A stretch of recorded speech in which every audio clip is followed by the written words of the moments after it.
Let's get a couple of things straight. Now that we're talking about coronavirus, everybody has these different opinions. However, what I want to make sure is that whether you think this is the end of the world or whether you think this is just another flu, you are prepared for either situation.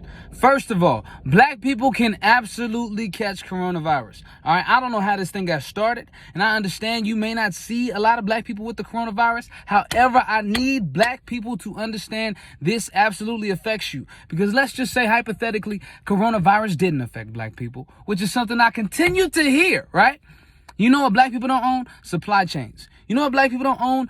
Governments. And you know what else? At the end of the day, the things that we're talking about is not necessarily how does the disease impact you or your family specifically, but it's more so about what happens to the society. When people are not able to get the things that they need, people are going to have different reactions. And ultimately, what I want you to do is to have a conversation with your family, sit everybody down and say, hey, family, let's not panic. Let's not do anything out of fear, but let's make sure that you're prepared.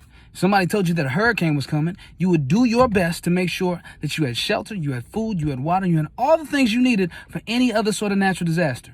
Coronavirus could operate in exactly the same way. So what I'm saying is, what does that mean? Number one, you need a family plan. What is a family plan? Hey, hypothetically, if coronavirus in the United States goes as it has gone in Wuhan, China, as it has gone in Italy, and as it is starting to go in Seattle, Washington, you may see quarantines that could last up to a month, up to 2 months. However, if you have no food, no plan, you are going to be in a position where panic is going to be the very first thing you want to do. Say, hey, family, look, if this thing goes the way that it's gone every other place that it's been, this is what we need to do. We're going to meet at Auntie's house. And at Auntie's house, we're going to make sure that we have these materials and we're going to make sure that we're cool, right? Stay prayed up, stay focused, but also know what's going on, what's coming down the pipe.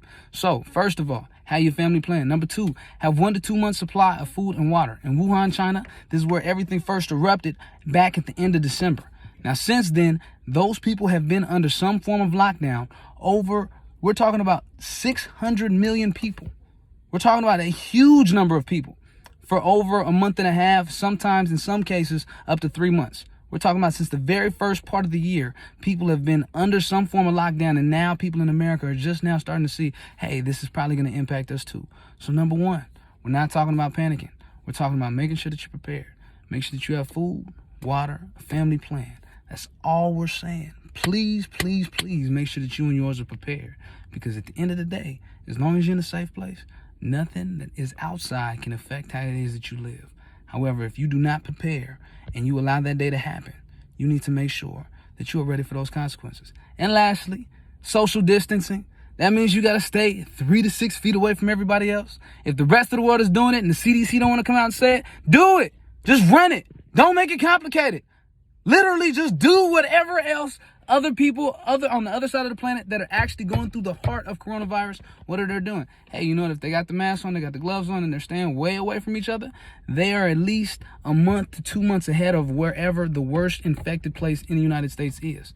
Now, if you look at Italy, they're like a month ahead, if not 3 weeks ahead. And you look at Seattle right now is getting hit very hard. However, there is no cure in sight, and right now there is no slowdown in sight based on the way that we're reacting.